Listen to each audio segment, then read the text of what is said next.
πλειοψηφίας σχετικά με την ανάκληση απόφασης ένταξης πράξης που αφορά σε ένα έργο με 9 υποέργα ανάπτυξης του Δήμου μας. Σας ευχαριστώ όλους για την παρουσίαση. Η αθρώα προσέγγιση σας αποδεικνύει το έντονο ενδιαφέρον για το θέμα, αλλά και τη διάσταση που πήρε αυτό μέσα από το τοπικό τύπο.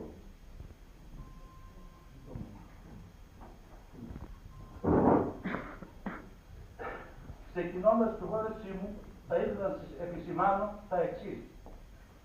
Πιστεύω απόλυτα ότι οποιαδήποτε αρχή αποτελεί συνέχεια της προηγούμενης.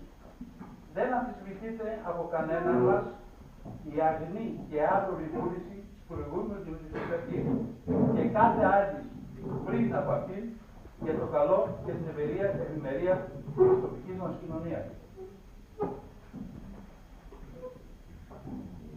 Στη μέχρι τούδε ζωή μου έμπρακτα επέδειξα ότι είμαι υπέρ του ουσιαστικού, γόνιμου και ήρεμου διαλόγου που μόνο αυτός παίρνει αποτελέσματα. Επιπλέον, αρχή μας, εμού προσωπικά αλλά και συλλογικά της ομάδας, της πλειοψηφίας, είναι η παρουσία μας στα κοινά να είναι χρήσιμη και ωφέλιμη και όχι απαραίτητα και ευχάριστα. Ας μιλήσουμε λοιπόν, κυρίες και κύριοι, μόνο για αλήθειες. Σας καλώ να παραμερίσουμε μικροπολιτικές ή προσωπικές σκοπιμότητες στο μικρό μας Δήμο. Με τα σημερινά πολλά και μεγάλα προβλήματα, αυτά δεν χωράνε. Μακριά λοιπόν από όλα αυτά, καθώς και από μηδιακά επιφωνήματα και συστηματικές εκρήξεις. Ας στύψουμε και ας δούμε ένα-ένα τα γεγονότα, όπως όποιος θεωρεί ότι αυτά που λέω δεν ανταποκρίνονται στην πραγματικότητα, τον καλό να με διακόψει και να τοποθετηθεί. Σε ό,τι σχετίζεται για το χρονικό διάστημα έως 1η Ενάτου 2014, θα κάνω χρήση των εγγράφων του Δήμου. Σε αυτό το σημείο θα μου επιτρέψει να κάνω μια παρένθεση. Να εκφράσω τη χαρά, τη συγκίνηση, την ικανοποίηση και για την ουσιαστική και έμεση λειτουργία της δημοτικής πλειοψηφίας.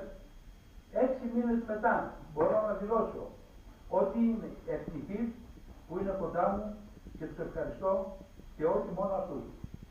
Αναφέρομαι και στους μη εκλεγμένους.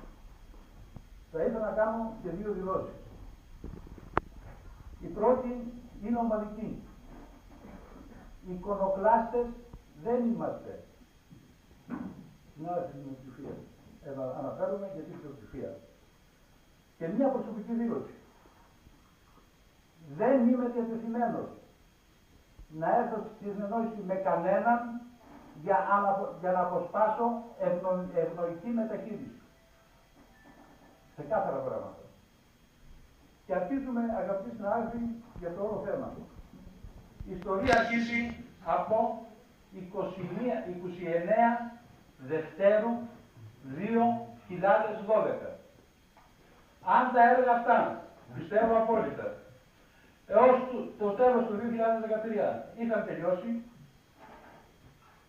έτσι, είχαν κατευθεί οι φάκελοι και είχαν δημοκρατηθεί, σήμερα δεν θα είχαμε κανένα πρόβλημα απένταξης.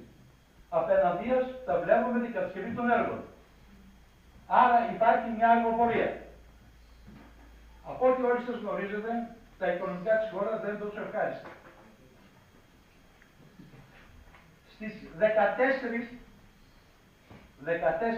Τετάρτου το 2014, ο Υπουργός Ανάπτυξης, κύριος Χατζηδάκης Κωστής, με ένα έγγραφό του, αναφέρει ότι επειδή έχουν ενταχθεί στο πρόγραμμα ΕΣΠΑ πάρα πολλά έργα, αναφέρει συγκεκριμένα 1 δις 400 εκατομμύρια επιπλέον, για τούτο πήρε την απόφαση να κλειδώσει το οικονομικό προσφορικό σύστημα μέχρι 14 Τετάρτου, Ό,τι έχει ενταχθεί, έχει ενταχθεί.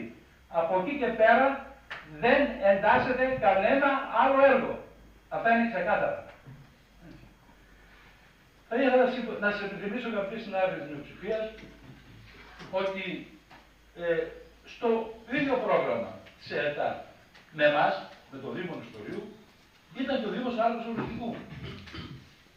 Ο Δήμαρχος Άρχος Οριστικού δεν προέβη μετά τις 14 σε καμία δημοκράτηση αλλού. Σε καμία. Και κατόρθωσε από ό,τι μου είπε, από τα 3 που είχε το ένα το εντάξει σε άλλο πρόγραμμα. Λοιπόν, έρχομαι τώρα στην απόφαση, την οριστική, λίγο πιο αργά βέβαια, που αναφέρει σε ένα σημείο ότι 6/8/2014 το Υπουργείο Ανάπτυξης προς την Ευρωπαϊκή Ένωση απένταξε το έργο του Δήμου Νηστορείου. Και αναφέρομαι το έργο γιατί είναι ένα έργο με 9 υποέργα. Η απόφαση είναι αριθμός πρωτοκόλλου 40.111. Λοιπόν,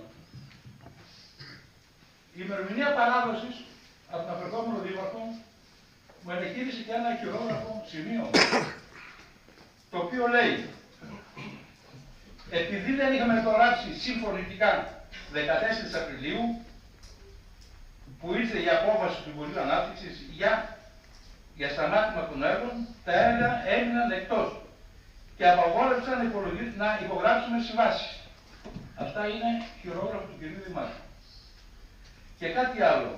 Σημασία, παρότι λέει πήγα στο Υπουργείο Ανάπτυξης, και το ξέρω ότι πήγε, και στον Υπουργό, και στον Υφυπουργό, και στην ΕΕΤΑ, συναντήθηκε και με τον Δήμαρχο Αμαρουσίου, τον κ. Πατούλη, ο οποίος έχει και αυτός το ίδιο πρόβλημα. Πήγε στον κ. Ρένδη, ο οποίος του είπε ότι αν θα βρεθούν χρήματα θα μπουν. Σημασία έχει ότι ως σήμερα τα έργα αυτά είναι εκτός. Άρα τα έργα αυτά η νέα Δημοτική Αρχή τα παρέλαβε εκτός, όχι ενταγμένα. Επειδή προηγουμένως όμως είπαμε ότι αποτελούμε συνέχεια της Δημοτικής Αρχής, ο αγώνας από εκεί και πέρα καθημερινά ήταν έντονος και διαρκής σε όλα τα μέτωπα. Άλλωστε στον ίδιο χώρο, από την ίδια θέση, σας είχα ενημερώσει και σας είχα πει: πιστεύω ότι όλα θα πάνε καλά, δεδομένου ότι έχουν, και αναφέρουμε συγκεκριμένα, το ίδιο πρόβλημα ο Δήμος Αμαρουσίου, δήμαρχος είναι ο νυν πρόεδρος της ΚΕΔΕ, ο δήμαρχος Πύλου Παύλα Νέστορος, και αναφέρομαι στο Δήμο Πύλου του τότε Πρωθυπουργού Αντώνη Σαβαρά, το ίδιο πρόβλημα, και θα έλεγα το ύψος των έργων του κυρίου Καβαντάρη, Δημήτρης Καβαντάρη, δηλαδή το δήμαρχος, ανήκετο στο ποσό των 600.000 μόνο ευρώ. Από εκεί και πέρα, αγαπητοί συνάδελφοι, και ο Δήμος Κοζάνης, με 2 έργα απένταξης, με τον κύριο Ιωαννίδη. Και αναφέρομαι και στο Δήμο Κοζάνης, διότι ο διευθύνων σύμβουλος της ΕΕΤΑ, Μέξης Γιάννης, είναι Κοζανίτης. Ο αγώνας ήταν καθημερινός. Σήμερα είμαι υποχρεωμένος να σας αποκαλύψω και ορισμένα άλλα στοιχεία. Σε μία συνάντηση με την ΕΕΤΑ αποδέχθηκα να έχουμε ακόμη και αλλάξει του προπολογισμού των έργων, δηλαδή να μην κάνουμε καμία χρήση των απροβλέπτων, το 15%, δηλαδή τα έργα να ανέβουν στο ποσό των 2.950.000 ευρώ. Μου λέει η πρόταση είναι θετική. Θα το δούμε, θα το ζυγίσουμε και θα αποφασίσουμε. Και μια δεύτερη δέσμευση θα την έλεγα εις βάρος συνείδησής μου. Βαγγέλη, πραγματικά συνθεσιακά δεν συμφωνούσα. Να πενταχθεί ένα έργο από την πρώτη κατηγορία, που ήταν πραγματοποιήσιμο και κατασκευάζονται, κάπου 17 εκατομμύρια από τον νομό Χαλκιδικής, για να εντάξουμε όλοι εμείς οι άλλοι τα έργα τα δικά μας, τα οποία ήταν μικρού οικονομικού ύψους. Δεν έγινε και αυτό. Και φτάσαμε στην τελική απόφαση. Θα έλεγα μια παρένθεση ότι τον κύριο Βούτση, τον Υπουργό Εσωτερικών, τον καινούριο νέο Υπουργό Εσωτερικών, η ΚΕΔΕ σκέφτηκε στις 3 Δευτέρου, τον προηγούμενο μήνα. πρωτού ένα μήνα περίπου, για να συζητήσουν για τα θέματα και της ΕΕΤΑ. Ήμουν και παρόν σε συνεδρία στη Σχέδια στην Αθήνα, όπου ήταν ο κ. Πουλάκης, ο Γενικός Γραμματέας του Υπουργείου Εσωτερικών, αν δεν κάνω λάθος. Ετέθηκε εκεί το θέμα και από μένα προσωπικά και από τον πρόεδρο της ΣΚΕΔΕ για τα έργα της ΕΕΤΑ. Η απάντηση όλων ήταν και, θα έλεγα, και η βούληση και η σκέψη στο πίσω μέρος του εγκεφάλου μας, ότι τα έργα πρέπει να γίνουν μια γέφυρα στο νέο ΕΣΠΑ, να ενταχθούν, να μπορούμε να πείσουμε την κυβέρνηση, τους αρμοδίους υπουργούς, ότι υπάρχουν έτοιμα έργα για ταχεία αξιοποίηση, εγώ δεν λέω ποτέ απορρόφηση, για απευθείας αξιοποίηση των χρημάτων της Ευρωπαϊκής Ένωσης.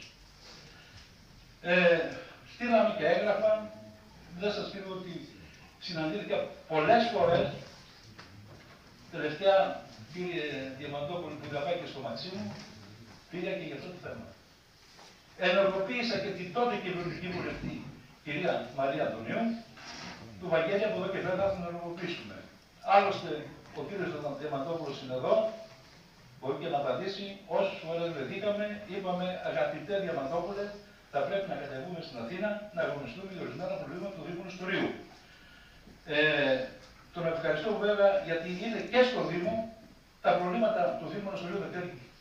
Είμαι σίγουρος πάρα πολύ καλά. Πάρα πολύ καλά. Άρα ο αγώνας δεν έχει τελειώσει, ο αγώνας συνεχίζεται και θα ήθελα να σας πω ότι ο αγώνας δεν θα συνεχιστεί μόνο για αυτά τα έργα. Θα συνεχιστεί και για ένα ξεχασμένο έργο που δεν εντάχθηκε. Αναφέρομαι για το έργο της υποταμείας. Ειλικρινά σας μιλάω ότι στους 6 μήνες έχω έρθει τουλάχιστον σε τηλεφωνική επαφή πάνω από 3-4 φορές μέχρι τις εκλογές βέβαια, διότι μετά από εκεί και πάνω τα πάντα χάθηκαν, δεν υπήρχαν υπουργοί. Με τον τότε αναπληρωτή υπουργό του ΕΠΕΚΑ, τον κύριο Ταγαρά, ο οποίος δεν είχε μέχρι εκείνη τη στιγμή έδινε την εντύπωση ότι συμφωνήσαμε στο γραφείο μου αυτό και θα εκτελέσουμε και μετά τις εκλογές αν εκλεγούμε. Από εκεί και πέρα δεν έχει τελειώσει τίποτε για μας. Εκείνο που μπορώ να σας πω είναι ότι η τελευταία συνάντηση που θα γίνει τη ΣΚΕΔΕ με τον Υπουργό κύριο Σταθάκη αφορά, κύριε Διαμαντόπουλη, 23 του μηνός, τρέχοντος μηνός, για τα έργα της ΕΕΤΑ. Γιατί η ΚΕΔΕ δεν έχει τελειώσει ακόμη τίποτε. Ο αγώνας συνεχίζεται. Και το συνεχίζουμε χέρι με χέρι. Και αυτά που σας λέω, δεν σας τα λέω πολύ μακρινά. Είναι της Τετάρτης προχθές που πέρασε. Ήμουν στα Γιάννενα, σε ένα προσυνέδριο της ΚΕΔΕ, εκεί συναντήθηκα και με τον κύριο Πατούλη, τα είπαμε αρκετές ώρες και με τον κύριο Μέξη. Δεν έχει τελειώσει τίποτε. Ο αγώνας θα συνεχιστεί μέχρι δικαίωση. Αλλά ευθύνη, θα μου επιτρέψετε συνάδελφοι της μειοψηφίας, δεν φέρνουμε καμία. Έτσι. Ουδεμία ευθύνη. Αν τα έργα σας είπα είχαν τελειώσει τέλη του 2013, σήμερα θα μιλούσαμε για πραγμάτωση των έργων. Δυστυχώς αργήσατε, δεν πειράζει. Εμείς δεν ζητήσαμε από κανένα ευθύνη. Εσείς ζητάτε ευθύνη από εμάς. Δεν ξέρω γιατί. Δεν ξέρω ποιες ευθύνες πάτε να απορρίψετε, να ρίξετε στις πλάτες δικές μας, τις οποίες έχετε εσείς συμφέρετε. Λοιπόν, εγώ δεν έχω τίποτα άλλο. Να ευχαριστήσω την προσοχή σας.